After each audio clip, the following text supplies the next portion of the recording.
आज इमरान खान गुजरात के चौधरी ज़हूर इलाही स्टेडियम में जलसा-ए-आम से खिताब करेंगे। रात के इस पहर भी पीटीआई कारकुनान और फैमिलीज जलसागाह में मौजूद हैं। पार्टी तरानों पर भंगड़े डाले जा रहे हैं।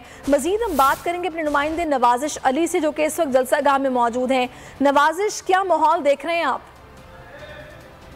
बिल्कुल, शहीदों और गाजियों की सरजमीन गुजरात पर तहरीक-ए-इंसाफ के चेयरमैन इमरान खान आज शाम 6 बजे चौधरी ज़हूर इलाही स्टेडियम में जलसा-ए-आम से खिताब करेंगे और इस जलसा के इंतज़ाम जो है वो मुकम्मल कर लिए गए हैं।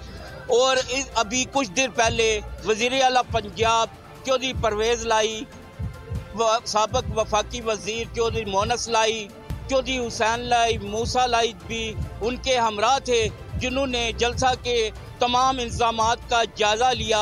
कुछ खिलाड़ी हमारे साथ भी इस वक्त मौजूद हैं। इंशाल्लाह 2014 की तरह उससे ज़्यादा तरीही इस्तकबाल होगा। वज़ीर आला भी इस शहर से हैं और दूसरा गुजरात की धरती जो है वो शहीदों और गाजियों की है। और इमरान खान इस टाइम एक जो इनकलाबी तहरीक चला रहे हैं। इंशाल्लाह इनके साथ गुजरात के जो खिलाड़ी और पीटीआई के वर्कर हैं वो इतनी तादाद से हैं कि इधर के जो एमपीज और एमएन वगैरह है ना, वो संभाल नहीं सकते इस वक्त।